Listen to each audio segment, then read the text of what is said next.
If gravity got 1% stronger tonight, would you even notice? Your weight jumps. Planes need more runway. The space station starts sinking. Let's stress test everything we use every day, from sneakers to satellites. Standard gravity is about 9.80665 meters per second squared. Add 1% and every weight on Earth goes up by 1% right away. You, cars, bridges, planes, everything.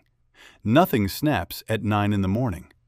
But every part now carries a new constant extra percent all the time. Your hallway clock is the first snitch. A pendulum clock swings faster when gravity is stronger. The period depends on the square root of gravity. More gravity means a shorter period. That makes the clock run about 0.5% fast. That is roughly 7 minutes gained in one day. Quartz and atomic clocks do not care. Museums do. How about your body? Your vertical jump drops by about 1% if you push off the same way.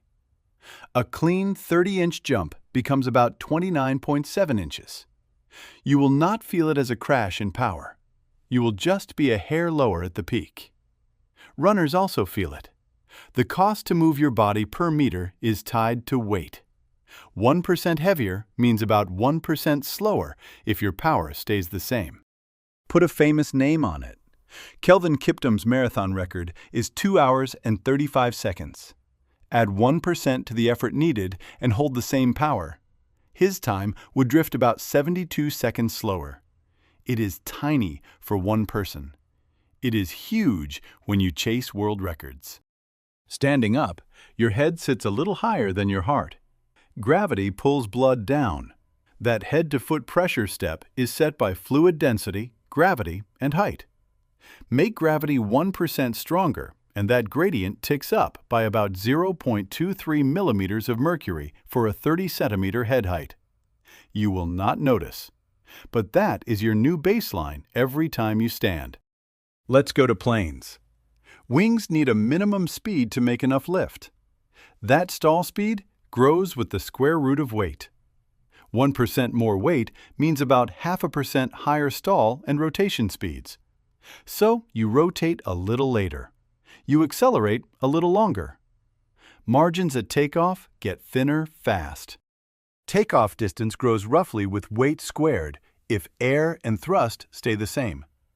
So 1% more weight stretches the runway need by about 2%. That is the kind of change that flips a just okay lineup into a delay, a weight offload, or a no-go call when the day is hot and the air is thin. Landing is a different story.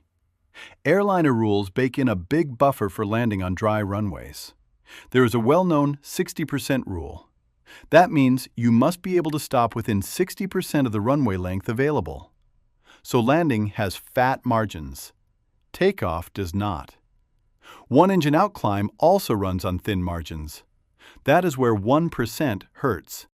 Picture a hot afternoon at Mexico City.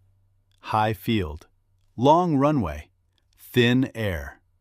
An A320 is already close to limits with a full cabin and tanks. Add 1% to weight through stronger gravity. Rotation speed medges up by 0.5%. The takeoff roll stretches about 2%. The captain now trims payload or fuel, or they wait for cooler air. Helicopters live on a knife edge in hover.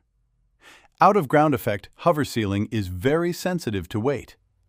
Add 1% and you can lose tens to a few hundred feet of hover ceiling, depending on the type and air density. The rotor speed stays the same. The disc just needs a bit more lift that does not come free. Hot and high pads get cut from the plan. What about buildings? Typical office floors are designed for people and furniture at about 2.4 kilopascals.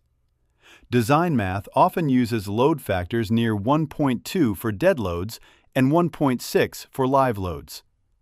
If gravity rises 1%, both dead and live loads rise 1%. That pushes factored demands up about 1% too. Columns do not blink. Materials have resistance factors that leave reserve. A steel beam in bending often has about 10 to 30% capacity beyond the code demand for a typical case, so nothing topples. But you can expect a touch more deflection in long spans. Crack widths in concrete creep up a bit. It is small, it is steady. It adds up over years. Elevators also feel heavier. The counterweight balances the car and a chunk of the rated load. Add 1% gravity, and every tension and torque rises 1%. Modern gear handles it. You might see more overcurrent trips on old motors at peak hours. Brakes run a touch hotter.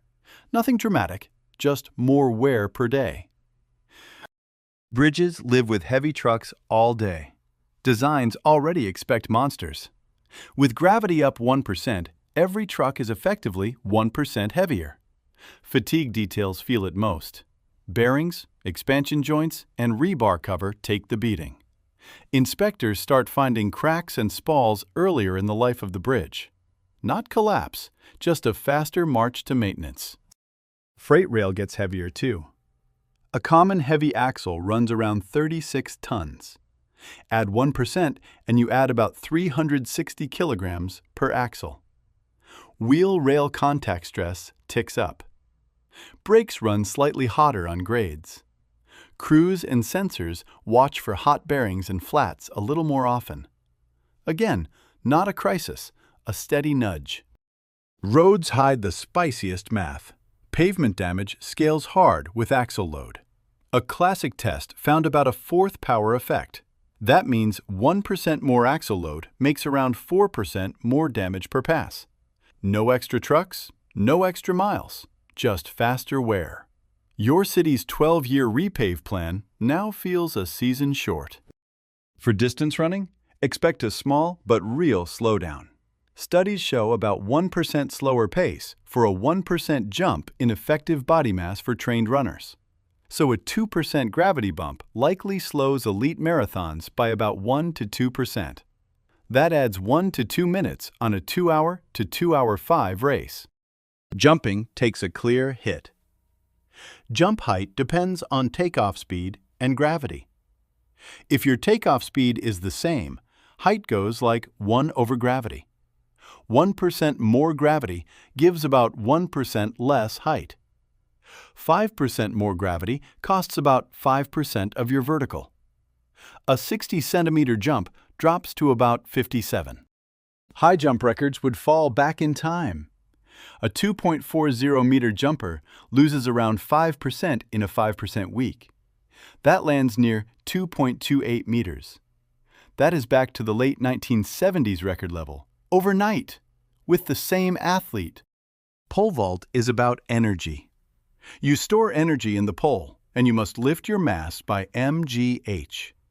Raise gravity by 5%, and the same energy lifts you to a bar that is about 5% lower, minus small technique changes.